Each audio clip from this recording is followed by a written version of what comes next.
जैसा कि मुझे मेरी पिछली वीडियो में, लास्ट वीडियो में और कुछ एक दो वीडियोस और हैं जिसमें लोगों ने कमेंट करके मुझसे स्पेशली ये चीज़ पूछी है कि मैम अगर कोई स्वैपिंग करना चाहता है तो इसके लिए कोई रूल रेगुलेशन होते हैं, कुछ ऐसे रूल रेगुलेशन फॉलो करने होते हैं क्या? तो इसी बात का जवाब मेरी इस वीडियो में है।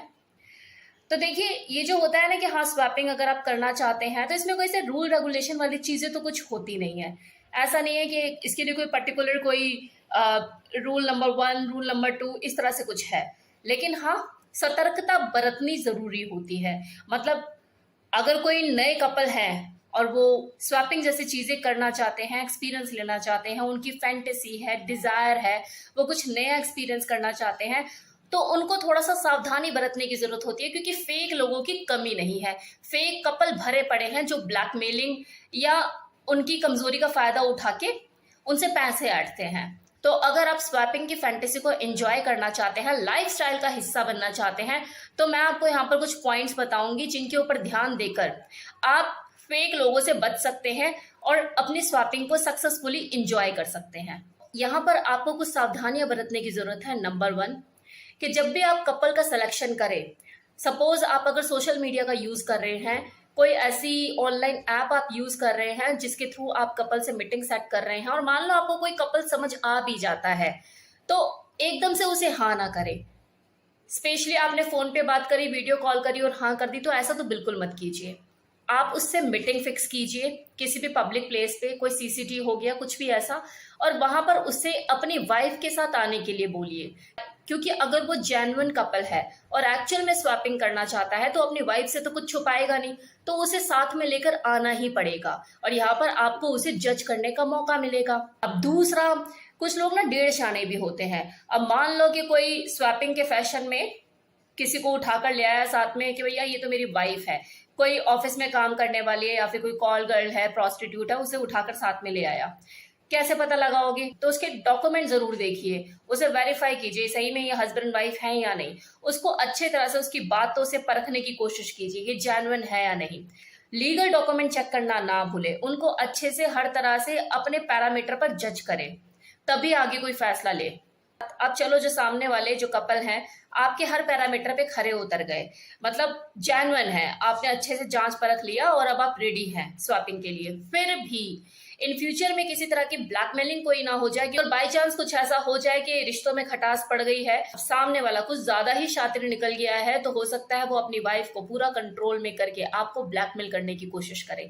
तो आप इससे बचने के लिए अपने पास कोई ना कोई ऐसा रिकॉर्डिंग, कोई ना कोई ऐसा प्रूफ जरूर रखिए कि हाँ ये जो स्वैपिंग हुई थी आप दोनों की मर्जी से। वैसे ऐसा देखने को कम मिलता है क्योंकि कपल स्वैपिंग होती है, तो अगर एक का घर टूटता है तो दूसरे का भी तो उजड़ता है, तो ये चांसेस कम होते हैं। लेकिन वक्त का तो कुछ भरोसा नहीं ना।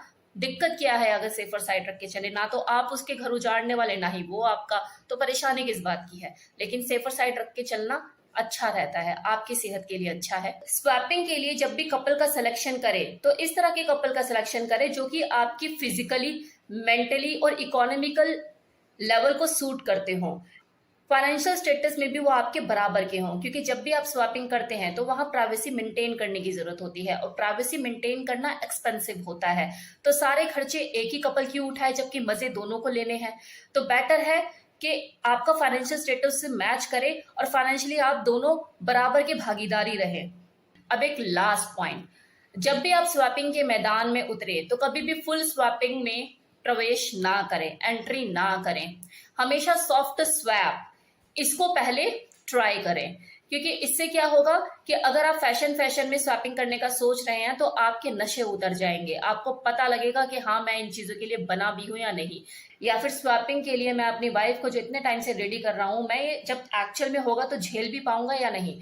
तो ये सब चीजें आपको पता लगेंगी सॉफ्ट स्वैप में जब आप एंट्री करेंगे। सॉफ्ट स्वैप क्या होता है? सॉफ्ट स्वैप में दो लोगों में डायरेक्ट पेनिट्रेशन नहीं होता, इंटरकोर्स नहीं होता, उसमें सिर्फ ऊपर ऊपर से किसिंग, स्मूच, ये सब चीजें की जाती हैं। और इसी चीज से आपको आइडिया लग जाता है कि आपको ये स्वैपिंग आगे जाके सूट करेगी या नहीं करेगी। अगर आप इसके लिए बने हैं तो आप इसमें कंफर्टेबल होके फुल स्वैपिंग के लिए भी रेडी हो जाएंगे। अगर आपके लिए ये चीजें नहीं है तो आप बैक ऑफ कर जाएंगे। तो डायरेक्ट स्वैपिंग में ना घुसने की बजाय आप सॉफ्ट स्वैप को पहले ट्राई कीजिए।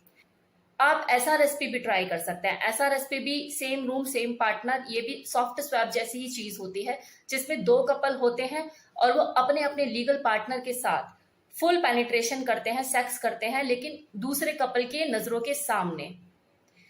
तो यहां पर भी आपको समझ में आएगा कि जो स्वैपिंग है वो चीज क्या है, क्योंकि अभी तो आप अपने लीगल पार्टनर के साथ ही फुल पेनिट्रेशन कर रहे हो, लेकिन दूसरे लोगों के सामने आपको नंगा होना पड़ रहा है। तो आप कंफर्टेबल हो?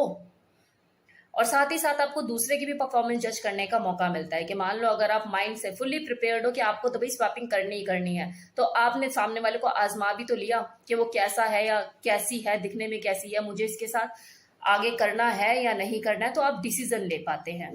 तो स्वैपिंग में आना कोई मजाक नहीं है, लेकिन हाँ, अगर लोगों का मूड है कि वो आना चाहते हैं तो बस इन चीजों के ऊपर ध्यान देने की जरूरत है, ताकि आप किसी गलत लोगों के हाथों में ना पड़ जाएं। So thank you so much.